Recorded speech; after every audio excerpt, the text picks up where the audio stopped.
আজকের আলোচনাটা তাহলে শুরু করা যাক বিমানবাহী রণতরী নিয়ে। মানে আধুনিক নেভির তো এটা একটা বিরাট ব্যাপার। অবশ্যই আমরা বিমানবাহী রণতরী, আধুনিক নৌশক্তির মূল ভিত্তি, এই বিষয়টা থেকেই তো কিছু জরুরি পয়েন্ট নিয়ে কথা বলবো আজ।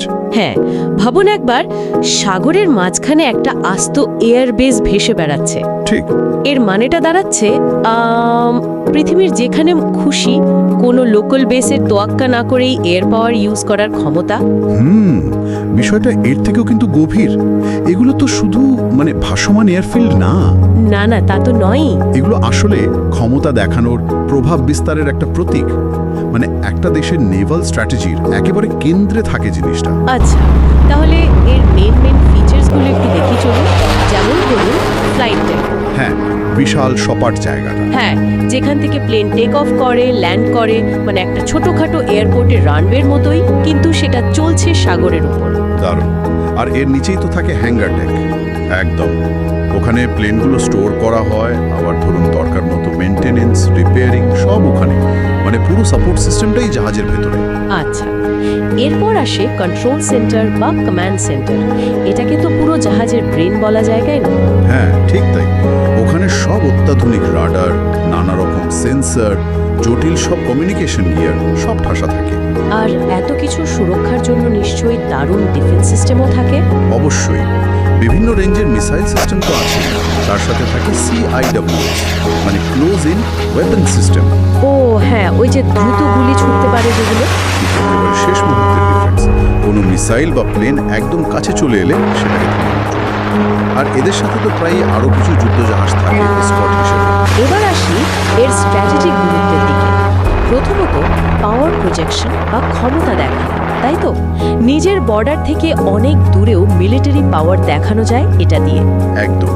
আর এই পাওয়ার দেখানোর কনসেপ্টটাই কিন্তু ডিটারেন্স বা ভীতি প্রদর্শন তৈরি করে।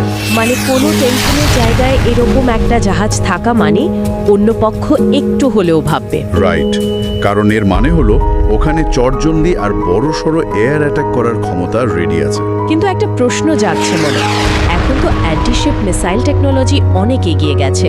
সেই ক্ষেত্রে এই রণতরীগুলোর ডিটারেন্স ভ্যালু কি আগের মতোই আছে? এটা খুবই ভ্যালিড পয়েন্ট।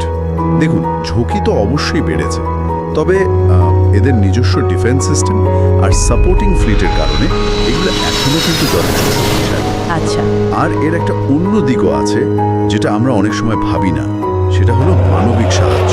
ও হ্যাঁ, দুর্যোগের সময়। হ্যাঁ, বড় কোনো প্রাকৃতিক দুর্যোগ হলে এগুলো কিন্তু মোবাইল হসপিটাল বা ত্রাণ সরঞ্জাম পাঠানোর প্ল্যাটফর্ম হিসেবে কাজ করে। এই ডুয়েল রোলটা এদের স্ট্র্যাটেজিক ভ্যালু আরও বাড়িয়ে দেয়। যদি কিছু স্পেসিফিক তথ্যের দিকে তাকাই, এখন সবচেয়ে অ্যাডভান্সড আর বড় এয়ারক্রাফট ক্যারিয়ার কোনটা? USS Gerald R. Ford class, তাই না, আমেরিকার? হ্যাঁ, একদম ঠিক। আর এটাও কিন্তু খেয়াল করার মতো যে খুব কম দেশই ফুল সাইজ এয়ারক্রাফট ক্যারিয়ার অপারেট করে। তাই তো। কারা কারা আছে?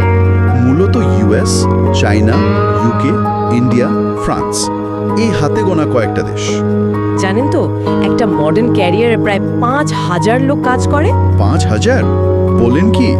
একটা ছোটখাটো শহর। ঠিক। এই বিশাল স্কেল আর কমপ্লেক্সিটি বুঝিয়ে দেয় কেন এগুলো এত রেয়ার আর এত ইম্পর্ট্যান্ট। তাহলে মোদ্দা কথা যা দাঁড়ালো, এয়ারক্রাফট ক্যারিয়ার শুধু একটা যুদ্ধজাহাজ নয়, এটা একই সাথে ন্যাশনাল পাওয়ার, ইন্টারন্যাশনাল স্ট্র্যাটেজি, আবার কখনো কখনো হিউম্যানিটির একটা ভাসমান প্ল্যাটফর্মও বটে। একদম। তবে শেষে একটা প্রশ্ন বা ভাবনার জায়গা লিখে যাই, ভবিষ্যতের যুদ্ধক্ষেত্র। ধরুন, যেখানে হাইপারসনিক মিসাইল থাকবে বা আরও উন্নত সাইবার অ্যাটাক হবে, সেখানে কি এই বিশাল জাহাজগুলো তাদের এখনকার মতো প্রভাব ধরে রাখতে পারবে?